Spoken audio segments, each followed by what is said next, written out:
आप लोग 7 दिनों से ध्यान शिविर में मुस्तैदी से साधना का काम किया। ये काम घर में भी करते रहें।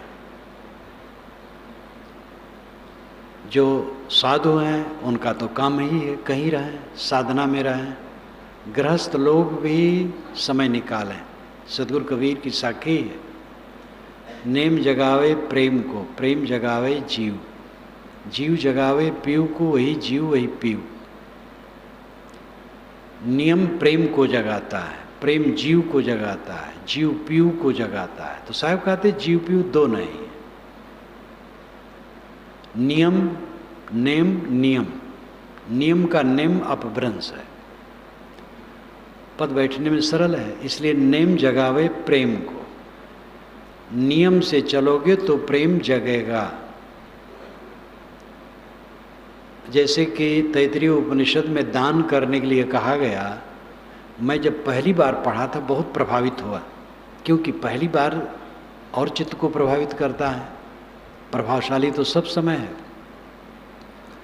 गद्य मंत्र है, श्रद्धयादेयम अश्रद्धयादेयम श्रेयादेयम हिर्यादेयम भियादेयम संविदादेयम। ये तैतरीय उपनिषद में उपदेश है दान करने के लिए। श्रद्धयादेयम, श्रद्धा से दान करो।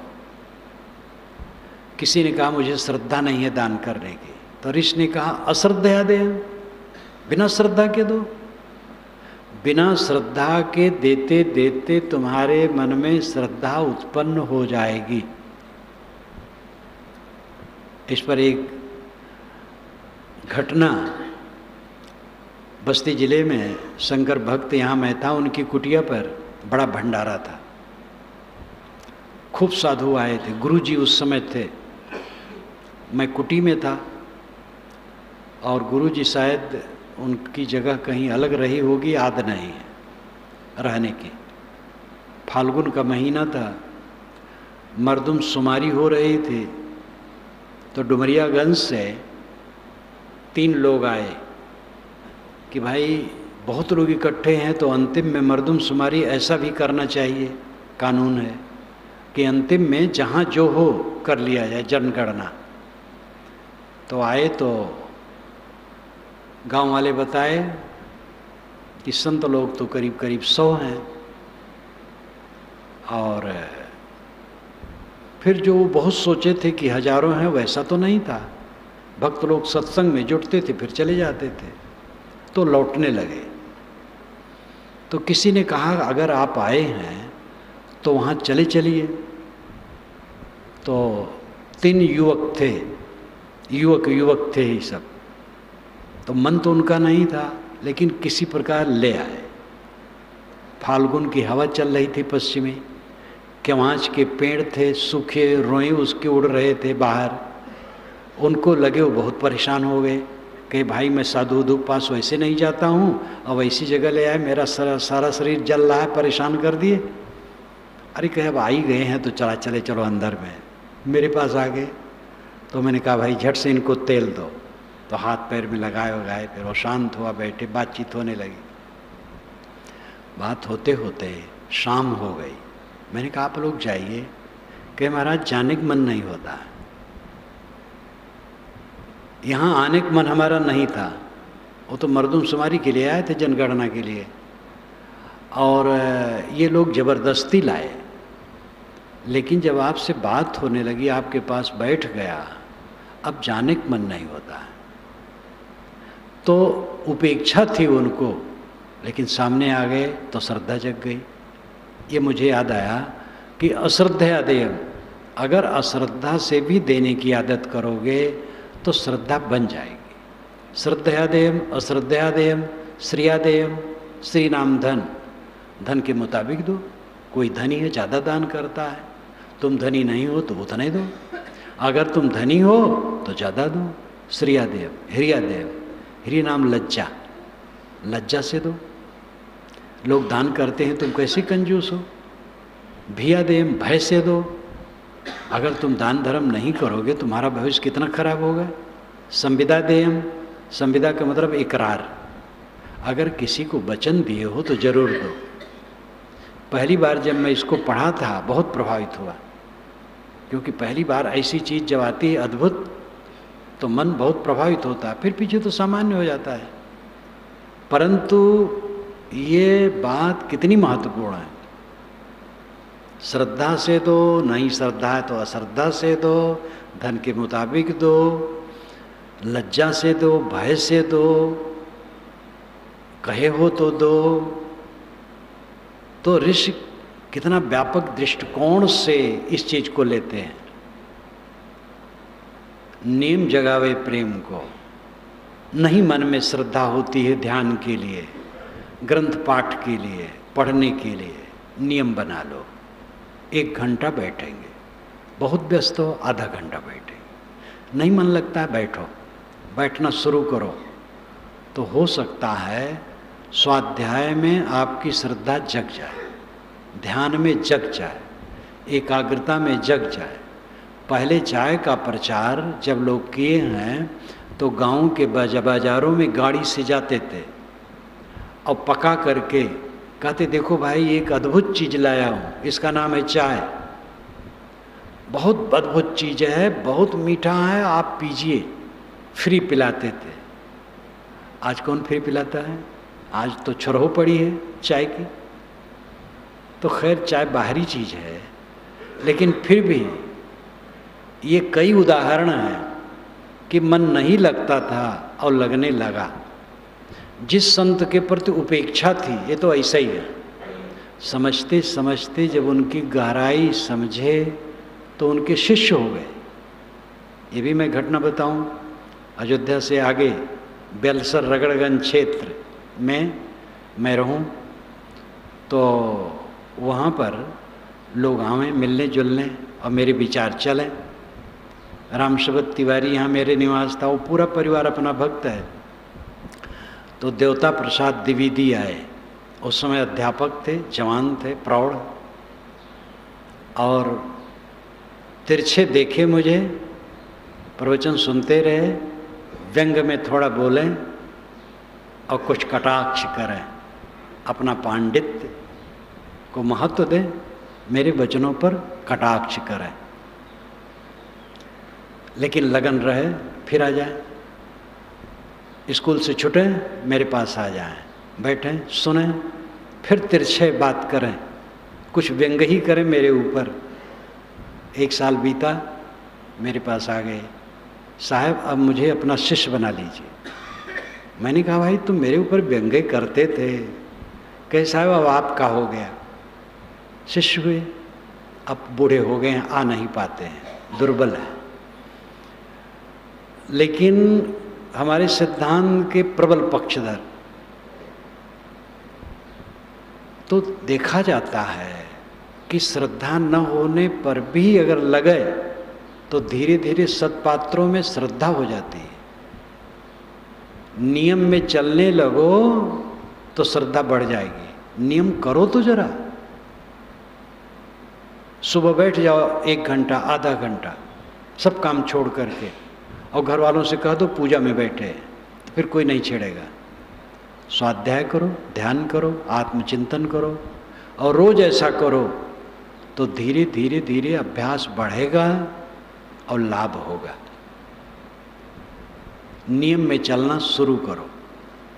सब भक्त लोग सोचो नियम में चलो, कितने साधु नियम में नहीं चलते हैं। दिन भर बीत जाता है, न ध्यान करते हैं न स्वाध्याय करते हैं। तो नियम में नहीं चलेंगे तो साधु होकर के भी क्या हो गए। नियम साधु गृहस्थ सबको चाहिए नियम का पालन करें। नियम जगावे प्रेम को। नियम में चलोगे तो प्रेम जग जाएगा, श्रद्धा लग जाएगी उसमें, और जब श्रद्धा लग जाएगी, प्रेम जग जाएगा, तब तो हृदय समर्पित हो जाएगा। ध्यान किए बिना रह नहीं पाओगे। मैं संध्योपासना करता था जब पहले आश्रम में, तो अगर शाम के टाइम कहीं कोई बुलावे जाने के लिए और मेरा संध्योपासनक टाइम रहे, तो घर वाले सब जानते थे कि बिना संध्योपासना किए वो जाएंगे नहीं। अब मेरी उम्र क्या थोड़ी थी, 17, 18, 14 वर्ष की उम्र से मैं करने लगा था। और 18 वर्ष में कबीर साहब का डंडा पड़ गया। इसी बीच में समझो तो मेरी बड़ी चचीरा हैं तो व्यंग करें, कहें वो कहीं जाएंगे इतने टाइम, वो बिना नाक चापे कहीं नहीं जाएंगे। तो मैं जब प्राणायाम करो तो प्राणायाम में प्राय नाक दबाया जाता है, फिर दूसरा प्राणायाम की क्रिया ही होती है नाक दबा करके सांस लेना छोड़ना। तो व्यंग करें, कहे बिना नाक चापे कहीं नहीं जाएंगे। तो मैं हंसूं। तो नियम में इतना बधा रहता था। कभी कभी मुझे याद है कि 5 मिनट बैठ करके गायत्री थोड़ा जप लिया और थोड़ा सा प्राणायाम कर लिया, फिर चला गया, क्योंकि नियम हमारा न छूटे। कोई भी मैंने काम किया तो नियम छोड़ा नहीं, और वो नियम हमारे अंदर में प्रेम जगाया। सबको चाहिए नियम में चलो, नियम जगावे प्रेम को। और प्रेम का मतलब उत्साह, रग रग में उत्साह अपने उद्देश्य के लिए। फिर जीव जग गया। जीव जगने मतलब क्या है? मोह भंग होना, जीव का जगना है। चारों तरफ का मोह भंग हो जाए, यही जीव का जग जाना है। भंग हो जाने पर भी काम करना पड़ेगा, खाना पड़ेगा, पहनना पड़ेगा, घर में रहना पड़ेगा, घर की सफाई करना पड़ेगा, जो जिस श्रेणी में है उस श्रेणी का श्रम करना पड़ेगा। श्रम करना और मोह भंग होना, ये दोनों विरोध नहीं है। मोह भंग हो गया तो काम नहीं करेगा, ये झूठी धारणा है। काम तो करना चाहिए। नाली साफ की जा सकती है, खेत में काम किया जा सकता है, कारखाने में काम किया जा सकता है। मैंने एक दिन कहा था कि स्वामी शंकराचार्य के विवेक चूड़ामणि पर मैंने भाष्य लिखा है, तो 2 जगह आया है कि जीवन मुक्त पुरुष दूसरे के समर्पित किए हुए पदार्थों का उपयोग करता है। तो मैंने दोनों जगह ये लिखा कि दूसरे द्वारा समर्पित किया हुआ हो अथवा अपनी मजदूरी से उपलब्ध हो, जीवन मुक्ति में कोई फर्क नहीं है। स्वयं मजदूरी करता हो तो जीवन मुक्ति कट जाएगी।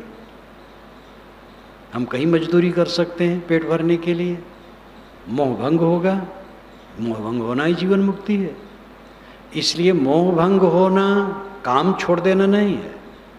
हाँ, काम में मर्यादा हो जाती, व्यवहार में मर्यादा हो जाती है। लौकिक उन्नति के चक्कर में जो बहुत पड़ जाता है, फिर शांति खो जाती है। अब पैसा बढ़ सकता है लेकिन दिमाग उसका खराब हो जाएगा।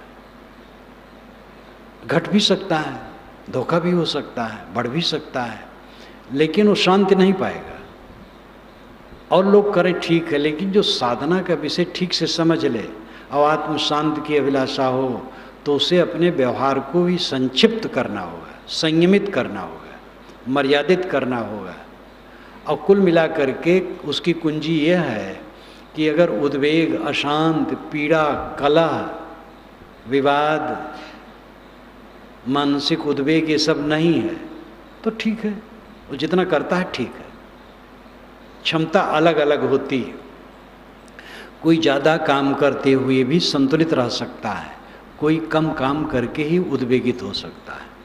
एक जगह भीड़ है और भीड़ में हल्ला हो रहा है, चपरासी आके कहे कि शांत हो तो लोग शांत नहीं होंगे, लेकिन एक कांस्टेबल आएगा तो कुछ राहत हो जाएगी। लेकिन दरोगा आ जाए तो जल्दी शांत हो जाएंगे, और कमिश्नर आ गया तो बिना उसके कुछ कहे सब शांत हो जाएंगे, जान जाएंगे कमिश्नर आया है। तो ये शक्ति अलग अलग है। कितने में आप उद्वेगित हो जाते हैं ये स्वयं अपने को देखना है। लेकिन कल्याणार्थी को अपना व्यवहार मर्यादित रखना चाहिए। उन्नति के चक्कर में अपने को उलझा लेना, इस भूल भुलैया में दुख निमंत्रित करना है। तो व्यवहार संयमित हो, लेकिन व्यवहार में काम किया जाए, मेहनत किया जाए। तो मोह भंग होना ही जगना है। जीव का जगना क्या है? मोह भंग हो जाना। क्योंकि चारों तरफ जो कुछ है दिखाई देता है, कुछ मेरा नहीं। शरीर भारा के गिरेगा और कुछ मेरा नहीं रहेगा। और इसका भारा के गिरना है आजकल में पक्का। और जब तक है भी तब तक एक दिखावा है कि मेरा है, व्यवहार है, मेरा और कुछ नहीं। ये दृढ़ता से अंदर में निरंतर दगदगाता रहे, प्रज्वलित रहे, ये मोहभंग का लक्षण है। वचन से कह देना तो बुद्धि है ही है, कह दिया जा सकता है, लेकिन जब ये निरंतर चित्त में हो, निर्भ्रांत दृष्टि, सब कुछ लगे कि कुछ मेरा नहीं, ये मोह का भंग है और यही जीव का जगना है। जब ऐसा जग गया तो पीयू जग गया। जीव जगावे पीयू को, पीयू परमात्मा। तो परमात्मत्व पीवत्व जीवत्व में ही है। परमात्मत्व का जगना क्या है? पूर्ण काम, निष्काम, अकाम, आप्त काम, निवृत्त काम, तृप्त स्वरूप, जिसकी सब जीव की प्रबल अभिलाषा है। हम सब कुछ क्यों चाहते हैं? सुख के लिए। सुख वह है जिसमें दुख न हो, भय न हो, अभी से ही छूटने का अवसर आए, कुछ भय न हो, क्योंकि मेरा कुछ छूटना नहीं है। ये कूड़ा कचरा तो विवेक से पहले छोड़ दिया गया, शरीर चल रहा है साथ साथ, क्योंकि ये प्रारब्ध से नत्थी है, पहले ही मन से छोड़ दिया है, तो उसको कोई भय नहीं, कोई पीड़ा नहीं, कोई संताप नहीं। ये अवस्था ईश्वरत्व की है, परमात्मत्व की है, ब्रह्मत्व की है, गुरुत्व की है, पूर्ण अवस्था की है। तो जीव जगावे पीयू को, वही जीव वही पीयू, इसलिए साहब साफ आगे कह देते हैं, जीव पीयू अलग नहीं, जीव ही पीयू है, जीव ही शिव है। प्रपंचोपशमं शांतम शिवम अद्वैतम चतुर्थम मन्यन्ते सात्मा स विज्ञेया। ये मांडूक्य उपनिषद में एक गद्यात्मक मंत्र है। ये मंत्र का पिछला हिस्सा मैं कहा हूँ। प्रपंचोपशमम, प्रपंच का उपशमन हो गया, मन शांत हो गया। प्रपंचोपशमम शांतम शिवम, शिवत्व आ गया। प्रपंचोपशांतम शिवम अद्वैतम, अकेला हो गया। चतुर्थम मन्यन्ते, जागृत स्वप्न सुसुप्ति तीनों से परे ये चतुर्थ अवस्था है ज्ञान की। सविज्ञेया, ये जानने योग्य है। जागृत अवस्था में आप कलह में पड़े रहते हैं, स्वप्न अवस्था में भी एक प्रकार का कलह ही रहता है। सुसुप्त में गए तो थोड़ा आनंद आया, लेकिन जागे तो फिर कलह। ज्ञान की अवस्था ऐसी है जो कलह का खात्मा है, वहाँ मन के विकारों का अंत है, परम विश्राम है। ये अवस्था पूर्णता की अवस्था है, ये जानने योग्य है। वेदांती लोग इसको तुर्यगा कहते हैं। मांडूक्य उपनिषद वेदांत ही है, लेकिन वहाँ तुर्यगा का प्रयोग नहीं है शब्द का, तो शब्द तो बना लिया जाता है। भिन्न भिन्न संप्रदाय वाले अपना भिन्न शब्द बना लेते हैं। शब्द नहीं, अर्थ पर ध्यान दीजिए। वो दशा जब प्रपंच का उपशमन हो गया, शांत हो गया चित्त, शिवत्व आ गया, तो ये चतुर्थ अवस्था है ज्ञान की। ये पीयू का जगना है, ईश्वरत्व का जगना है, ब्रह्मत्व का जगना है, गुरुत्व का जगना है, जो आपके अंदर है। नियम से चलो, नियम न छोड़ो। नियम छोड़ दोगे तो कुछ नहीं कर पाओगे, और नियम बना लो, आपका और काम होता रहेगा। नहीं बनाओगे तो ये काम नहीं होगा। ये मैं उदाहरण दिया करता हूँ, मठाधीशों से कहता हूँ कि सुबह शाम ध्यान चिंतन मनन करो, तो कितने मठाधीश कहते हैं कि साहब तो मठ का काम कौन करेगा। तो मैं कहता हूँ भाई, इलाहाबाद में भी मठ है, यहाँ सुबह 2 घंटे, शाम को 2 घंटे लोग बैठते हैं, और मठ का कोई काम पीछे नहीं है। जब लोग 5:30 बजे यहाँ ध्यान में बैठते हैं, आप लोग ध्यान शिविर में आए तो 6 बजे से होता है, और बाकी समय में 5:30 से, और घंटी तो ही 4 बजे लगती है। लेकिन 1.5 घंटे में लोग निपट लेते हैं, पूरा आश्रम साफ हो जाता है, और यहाँ बैठते हैं। और 2 घंटे, 1 घंटा ध्यान, 1 घंटा प्रवचन चलता है, पढ़ाई चलती है। शाम को भी 2 घंटे, और मठ का काम कोई पीछे नहीं है। ऐसा उदाहरण देता हूँ तब भी लोग नहीं ध्यान दे पाते हैं, क्योंकि लगन नहीं है। गृहस्थ हो विरक्त हो सबको नियम में चलना चाहिए। नियम में चलोगे तब प्रेम जगेगा। अब कोई विचित्र व्यक्ति हो अलग विषय है, कोई विरल होते हैं जो जन्मजात संस्कारी होते हैं, नियम के बिना ही उनमें इतना प्रेम जग जाता, विरह जग जाता है कि उनका पूरा जीवन ही साधनामय हो जाता है। उसकी बात अलग है। लेकिन सामान्य व्यक्ति अगर नियम में न चलेगा तो कुछ कर नहीं पाएगा। इसलिए आप लोग नियमतः जहाँ जो रहें ध्यान में बैठें। कल मुझे बहुत अच्छा लगा, वो देवी कानपुर से आई है और बूढ़ी है, लेकिन उसने कहा साहब जो मैं यहाँ कर रही हूँ अब जा कर के रोज़ घर में करना है। मैं बहुत खुश हुआ। ये विचार कितना ऊंचा है। तो आप अपने घरों में ये सब करें, अध्ययन करें, ध्यान करें, चिंतन करें। अध्ययन सदग्रंथों का स्वाध्याय, चिंतन सारा सार विवेक है, और ध्यान मन को एकाग्र करने की प्रक्रिया है। वैसे अंतिम में ध्यान तो चित्तवृत्ति का निरोध है, लेकिन चित्तवृत्ति का निरोध तुरंत तो नहीं हो जाता है। उस प्रक्रिया में लगें तो धीरे धीरे सफलता होगी। जितने लोग यहाँ आए हैं सब सफल हैं। एक तो 7 दिन तक सत्संग में रहे, पूरी सफलता यही है। स्वच्छ वातावरण में रहे, ज्ञान की बातें सुने, सात्विक भोजन ग्रहण करते रहे।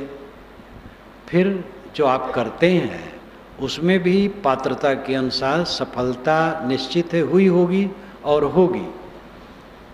तो मेरा अंतिम में निवेदन यही है कि जो आप 7 दिन किए हैं इसको अपनी अपनी जगहों में करते रहें, और समय समय से जिनको जब अवसर पड़े यहाँ आते जाते रहें, सत्संग का लाभ लेते रहें। आप लोगों को बहुत बहुत धन्यवाद। मैं अपनी वाणी को विराम देता हूँ।